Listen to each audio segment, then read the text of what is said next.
everyone, and welcome to the last session of the Australian CFO Summit for 2023. I'm joined by Nick and Jane, who are going to be taking us away in a moment on applying the learnings from big tech to end late payments, which is a very exciting session.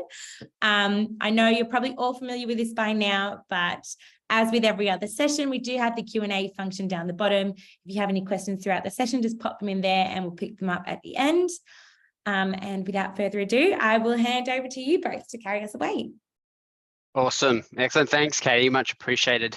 Thanks, and welcome, Katie. everybody. We're Hi, very excited, everyone. aren't we, Jane? Yes, very excited. Looking forward to it. I hope everyone's got a glass of wine in hand or any beverage, whatever they're choosing, for the 5 o'clock to 5:30 session. So we thank you for sticking around with us till the end of the day. So thank you very much. Just quick introductions. I'd like to introduce myself, Nick Cooper, the CFO of ezyCollect. Been with ezyCollect now for a year and a bit and loving it and every part of it. And I've got my colleague here, Jane. Jane, you want to give a quick intro?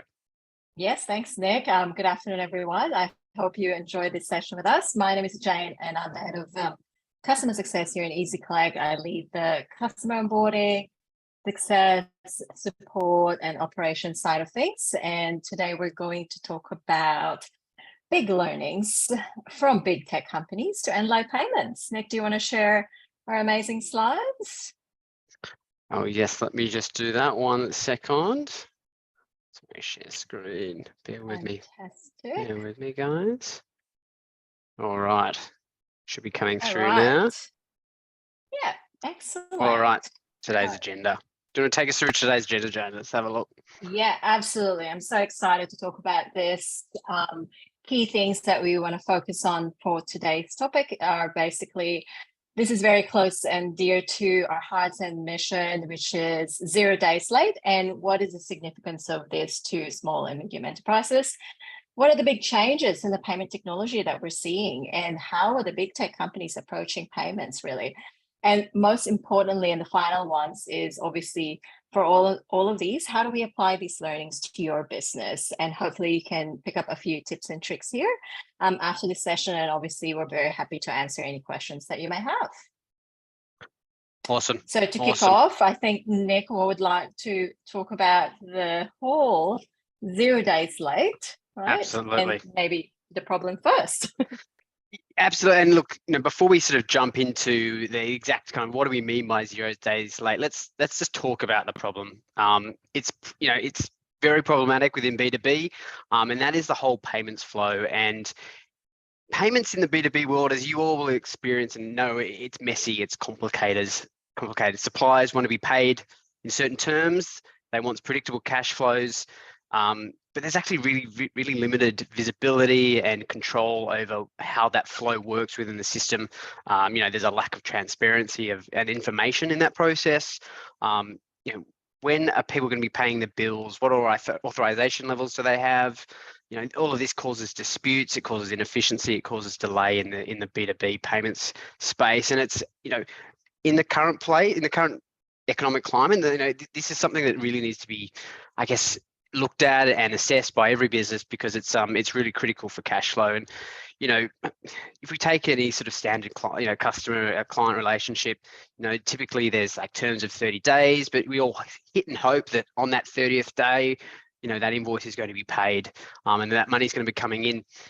If there's no predictability from a business point of view, you can't be then really creating budgets and optimizing your working capital and cash flow allocation.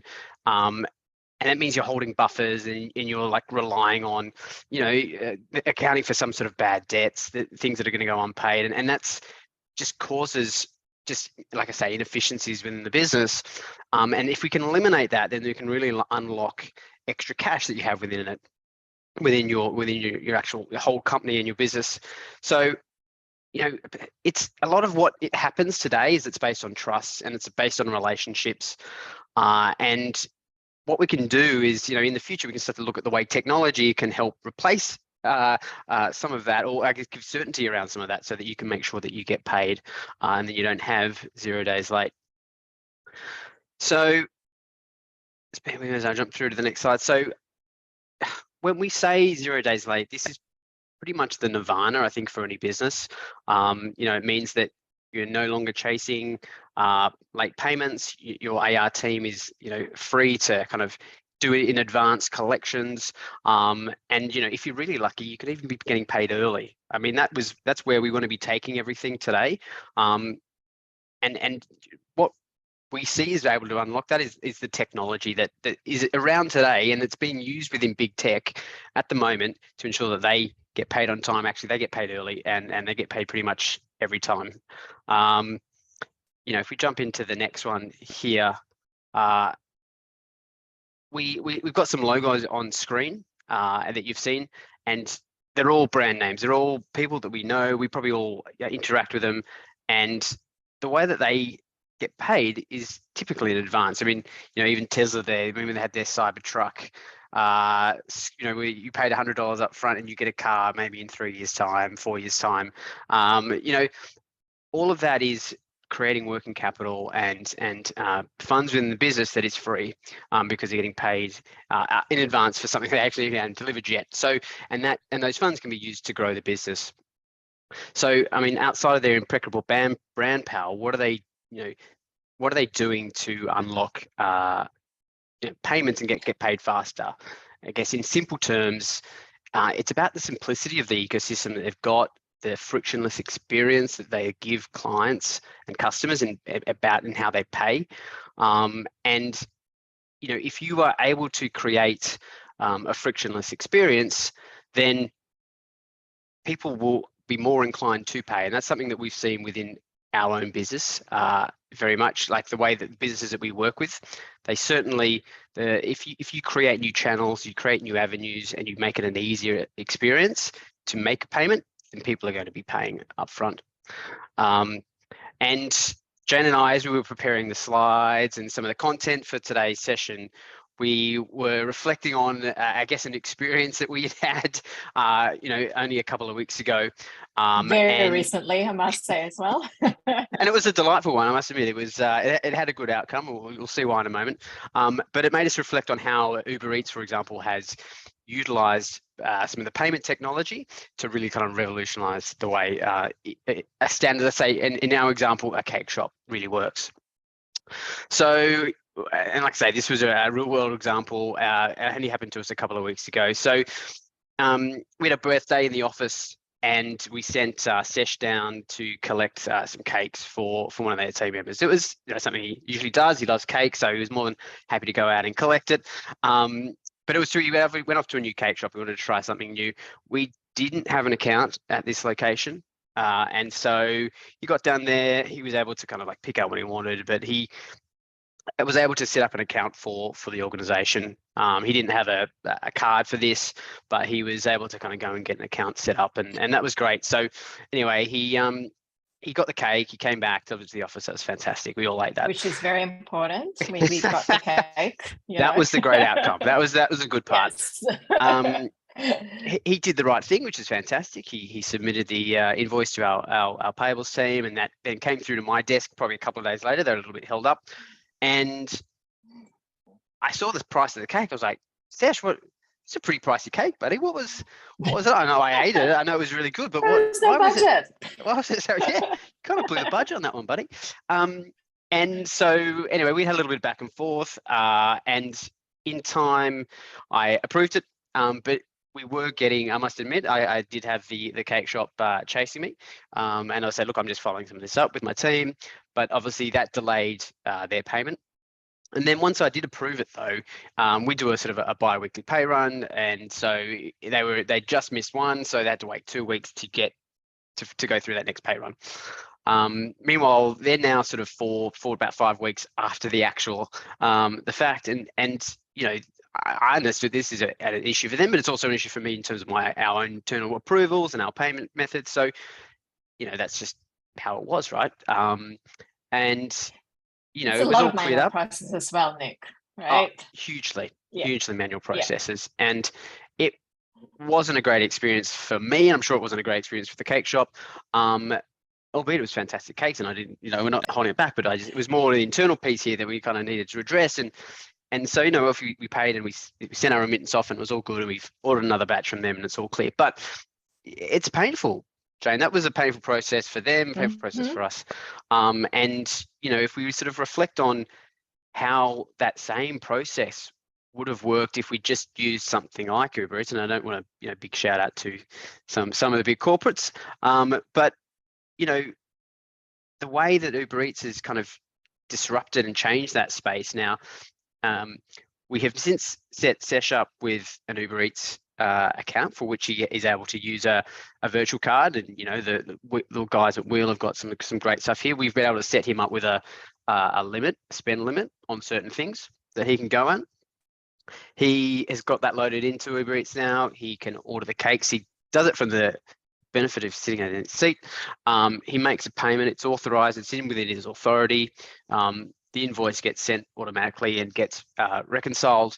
And the cakes were pretty much delivered that same day. So what was a 4 to 5 week process, unfortunately, in that first instance, is now pretty much instant, or like within the same day. It gets sorted out and reconciled. So from two exactly the same examples, two massively different outcomes from a payments and collection of dues has happened, and like, so that's just one really simple example that we, like I say, had it within our own office, and it's, you know, it's a silly example, but you get the gist of how that is relayed over into the real world. Yeah.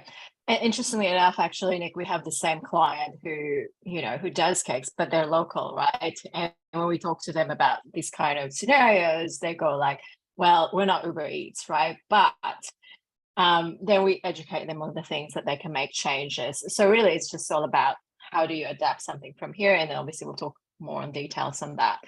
But then from what Nick discussed is essentially, you know, we can already see some changes in the pay tech or pay technology. There's so many like abbreviations I need to keep up. But some of the big things that we've seen so far, and we want to discuss a little bit more in details, is really like the payments infrastructure, right? What does this mean? And how can you as a business actually accelerate and adapt to these new changes, right? Secondly is obviously looking at the behavioral changes in payments, like you may adapt to it, then how are you going to educate the next level wherein your customers will adapt to it as well? And finally, it's really optimizing the whole payments experience, right? Make it easy, frictionless, seamless, right? That we talk about Uber Eats, yes. Some of you may say it's B2C, but no, there's some component there in B2B. And then that's what we're going to talk about more on the B2B learnings, right? I know Nick is really passionate about the payments infrastructure. This is one of the things that he's had experience, obviously with their business. Also something that he likes to talk about a lot. So amongst other things, Jane, amongst other things. Yeah, exactly. Yeah. I mean, this is something that even if subconscious, you know, you haven't looked at it, you know, actively, but subconsciously you'll all be aware. Cash, if we have a look at this sort of graph, wonderful graph up here from the RBA on the top right here, cash is in decline. The use of ATMs is in decline. Checks is in decline. Physical payments and the kind of the methods of those are receding, and that's, you know, at the cost of people moving towards card payments, online payments. And, you know, interestingly enough, I mean, this was sort of supercharged by COVID, but you know, use of cards and debit cards, namely, to be more exact, has surged over the last couple of years. Credit cards are sort of plateaued, and again, some of that might be because of credit and COVID, but it's certainly the use of card payments is really accelerating. And there's something like some stat at the moment where about 7% of millennials use credit cards, only 7%. And I think if you would take that stat through the kind of generations, through the age groups, that's significantly less than others who are within sort of other categories. And it's debit cards continues to be the number one choice, I think, when Australians are purchasing, and something it's sort of a safe way for people to control costs, to control spend, and it's very much starting to kind of really issue up. I think in the last year, the sort of banks issued something like 300,000 debit cards to customers who'd previously not had them in the year before. And again, some of this has been accelerated and driven by the pandemic because people didn't have ways to pay they was used to using cash, but contactless, cashless was obviously being pushed through, and that adoption has really continued to grow since that time. And it's not quite at the same rate, but it's certainly made this huge shift in the way people pay. And Australians love technology. I think we're a testing bed for a lot of technology companies, and the more we are, I guess each year we sort of start to push more and more online. And like debit cards, credit cards are costly. Debit cards are a lot less expensive to run, to operate, to use, and I think we're going to see more of that grow in the coming periods. But also helping drive some of that change is the changes that we're seeing within, like I say, the infrastructure behind the scenes here in Australia, but also this is all around the world. We call it here locally the new payments platform. That's kind of owned and operated by Australian Payments Plus, which is, I guess, a sort of a quasi government organisation, but it effectively has been the driver behind all of those instant payment rails we're starting to really see take off now. I think the last of the big 4 banks went live about a month ago, Jane. Westpac, for any of those Westpac customers. Live. Oh, great. Yeah, a long time coming. I think each bank slowly went one by one. We've been holding our breath for this. Yeah, but the governments are really starting to see the importance of, I guess, efficient clearing and settlement systems. BECs taking 2 to 3 days to clear. You're not even sure that payment's gone through. It may bounce because there's not enough funds. It's just not a modern and efficient way to run the business. And with new payments platform, PayID, Pay2, Osco Payments, all of that can be instantly, firstly checked that there is cleared funds and available within the account before you go and try and take a collection.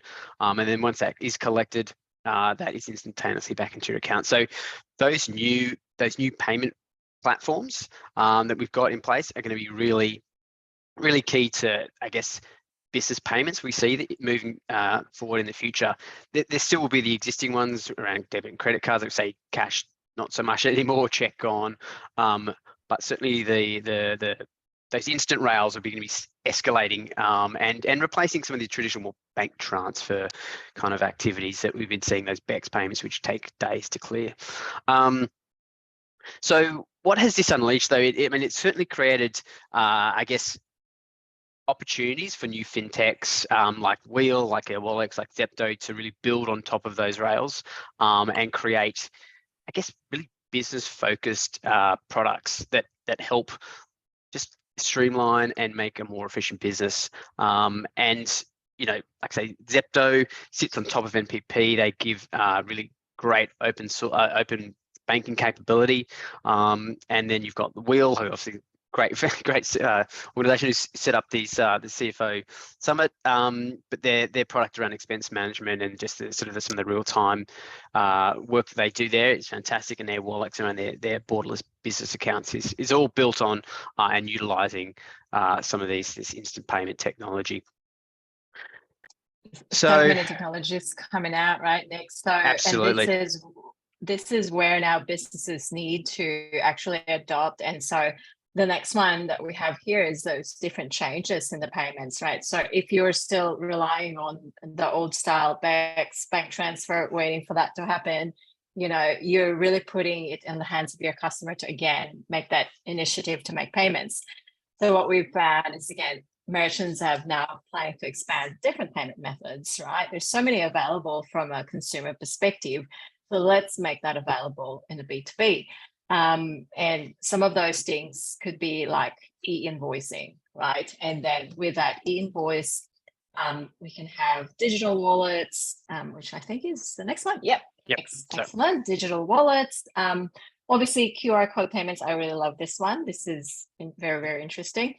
In our invoices that we send out via ezyCollect, you want to just have that pay now button, right? So you can access it on your desktop, on your phone, and you can make payments anytime, anywhere, right? Times like this, after 5, is when some of the businesses actually make time to look at these things that they need to make payments, because they're busy running their businesses, right? But that's another thing. But if you're actually the one initiating the payments through different portals and different means, then you are again covering your basis. So you want to make sure you have a great payments experience, and you are everywhere pretty much. Yeah. With the small changes. Yeah. Absolutely. And I think a lot of people are hesitant to start to step into online payments and accepting payments digitally. And, I guess what we want to just make obvious, you're not the only ones, but, there are a lot of people starting to make that push. Like we say, there's 53 of a recent survey from, I think it was Visa or MasterCard, one of them. 53% of merchants were planning to expand their payment methods in the coming years because they realize the opportunities that come about by increasing those payment methods, and that obviously helping them get paid faster. We've seen it. It's like I say, that the pandemic's it had increased the adoption, and people are now preferring to pay by that method. And as Jane said, we see some of our biggest payment hours in the hours 5 to 6, because for sole traders, so small even businesses, at night time, right? Yeah.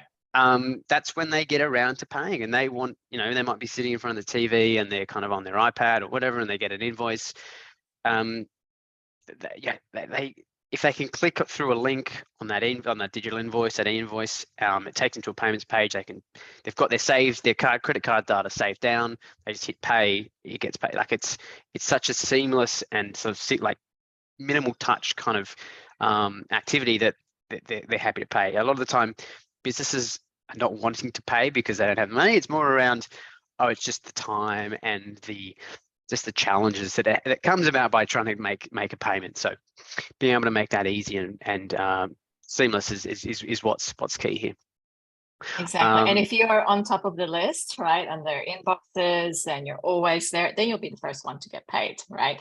Doesn't mean that your business is closed during business hours, you don't get paid anymore, right? You want to make it available 24/7. That's pretty much it, right? Yeah.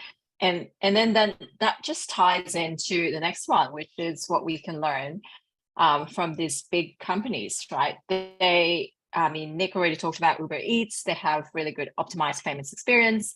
I look at Amazon, one-click purchase. Who doesn't like that? Probably not good if you're shopping too much or an Amazon addict, yep, my safe credit card is there. But if you could just imagine, I do a lot of online shopping, and then I drop off towards the end when I realize, okay, I'm done. I need to get my credit card. But once it's saved, it's just make it a lot easier. Don't think about it. Yep, press buy now, and that's it. Right. So then you reduce your drop-offs on that one. Netflix, we all love Netflix. Nick just talking about this earlier. Streaming some shows, but we're not going to talk into that one because we need to do some time checks. But yeah, Nick. No, we're good. Yeah, the reason why I like this one is it's just I have recently been chopping and changing my subscriptions, my number of screens. Am I doing SD? Am I doing HD? And behind the scenes, seamlessly, the amount my account was updated and changed, and my in-month, rather than getting triple charged, double charged, which has happened to me in the past, not from Netflix, but from other subscription services. It just works so easily and just so seamlessly. And again, from a customer point of view, if you have a subscription business, to B2B or anything else, it has to be easy for the business. Give them confidence that when they're paying and they're changing and they're making modifications, that you're not taking more money than what's owed. And so what Next has done with their subscription has been fantastic. And it always collects on time. They never fail to take that $16.99 per month from my account. So that's what they're up to. But yeah, and the additional piece on the Uber Eats is whether you're ordering for the car or for the Eats product, it's the same single sign-on. It doesn't matter where they enter, they've got my card details saved, and I can make that frictionless payment for whatever it may be. So yeah, fantastic stuff from them. But yes, we've got 5 more minutes, so let's rattle through it, Jane. Yeah, so that's I'll stop chattering on. But I think I'm sure it's become apparent, what we can really learn from all these things that we have presented earlier on. But we just want to focus on 3 key items and just give a few more details within time. It's really how can you apply this to your business today, right? Again, we're focusing now on the B2B. Is look at your practices on when you onboard a customer, right? Think about risk management. And at the same time, as the head of CS, I always look at a great customer experience there from the moment you onboard them, because you want to live, obviously, a great first impression. The next one is automation. Automation. If you're not using it, you need to think about putting automations in any of your processes, but most especially, in your order to cash cycle, right? So that you can actually reduce the and completely eliminate the risk, right? Again, we're going back to the 0 days late, right? This will help you as you scale and grow your business. And finally, it's all about seamless integration, right? Have the right data, have the right reports, and what is available for you. So if we just go quickly on the first one, because this is, as I onboard customers into our platform at ezyCollect, we also help them to have a smarter onboarding from their perspective, right? So how do I onboard clients? This is what they ask me, how do I onboard clients and make sure that, it's not too risky for my business, right? So again, providing them data for this, but also helping them to mitigate risk. So if they're high risk, how can I get them to still be my client, do business with them, right? And this is, again, now capturing that payment authorization from the beginning, right? So you're not going to wait for 30 days later, 45 days later, when you know this business, when you have no history with this business, right? You want to start that relationship after you onboard them. So when you have their payment details, when you have an agreement, you reach this certain number of sales, then you can talk about, again, opening an account, having that credit limit, right? It's probably the same for us, Nick, wherein, Cupcake won't give us the credit, right? Who are we, right? So it's the same concept, right? Okay, give us orders here for this one. And then we can talk about having that relationship later on, but then you're building something a little bit more in terms of client experience when you have smart contracts. This is really key and very important, right? Which then will tie in to the automation of payments, right? So these are actually really exciting things that we have on the platform. And I know that we use this as well, right, Nick? Yeah, so, and this is automation of that payment process is what we're sort of really focused on at the moment. And look, I won't go into too much detail because we're sort of running short of time, but I mean, this is all about how you can collect money. And so whether you schedule it in, so whether there's an agreement with the customer that you're going to collect funds on a certain day, whether it's auto collect, i.e. there's an event-based trigger within your process to collect on a due dated invoice, or whether it's just a on-demand collection for goods that have been sold, or it's kind of a sort of a sales order process to collect that money. You've got that in advance and it's automated within your processes. Then you are never going to have to be running late or working late after hours to kind of follow up on payments because they're already within your bank account. And the simplicity of payments is what is kind of really, I guess, got big tech to where they are. There's a lot of great processes they've got to collect their monies up in front before the sales happened, and so part of that is due to integrations as well. Absolutely. With all these technologies, you obviously just want to go to one place, right? We mentioned this in the previous slides. It's like seamless and simple, right? You don't want to have to go through to multiple platforms to have to be able to solve certain problems, right? In your order to cash, right? You can onboard, you can see the risk, you can have follow-ups, and you can get paid, right? Not just waiting for the client to pay you, but you have the control. You set the rules, you set the guidance, and you educate your customers. And then everything just flows into one place. Like you can see here, it's like an invoice shopping cart, right? And it just makes it easy. There's no more excuse. Like, can I have a copy of invoice? Who still faxes invoice or sends it by mail? No one does that. I can come here and download my invoice anytime. And that's what I want to do, right? Because then it just removes the pain and the trouble of, again, going to multiple places. You want to have a good payments experience and a good client experience. How do you do that, right? You give them the tool to ensure that they can come to you without any barrier. And make those payments, get those invoices, get those receipts, place an order, and then submit it to the AP or whatnot, what's needed. Yeah. Anything else you want to add there, Nick? No, that was everything, and we're sort of 1 minute, a little bit over. But I just wanted to quickly just give everyone on the call a bit of a preview of what's sort of coming. So, I say coming, but some of it's already here. So, tap to pay on phones is here. So goodbye FPOS terminals. The cost of those, the headache, they don't work, they don't connect. Running through iPhones and Androids is here, and that's just launched in Australia. Gamification of payments, which is essentially the rewarding to clients and to customers for paying, and I guess like making that an enjoyable experience is something that you'll start to see over the next years. And then I guess we call it tokenization, but using one crypto, but also smart contracts to effectively start to, an invoice is effectively a smart contract that can be packaged up and on-sold. And you'll start to see some of that over the next, like I say, little while, because that's where everything is rolling. But we've used 2 minutes extra of everybody's time. So, without further ado, I think we'll finish it up there, because we're over time. Sorry, Katie. It was a rush 30 minutes. I was deeply involved as well, so I didn't even notice. But thank you guys so much. And we are at time, so if there are any questions, we'll happily pick them up over email as well. I'm sure Jane and Nick won't mind. No, not at all. That does take us to the official end of the Australian CFO Summit for 2023. It has been such a fantastic day, and we thank everyone for jumping on and taking part, and thank all our sponsors as well. We really can't do it without them. So honestly, thank you from the bottom of our hearts. We will have some emails going out tomorrow. We're sharing all the sessions again, in case you missed any or wanted to catch up on any again. As well as some feedback forms, which is great if you can leave your feedback, because we're always keen to improve for the next year. But otherwise, thank you very much. I think that we'll leave it there. Awesome. Thanks, everyone. Thanks, Have Katie. a great evening. Thanks, Jane. Thanks, everybody.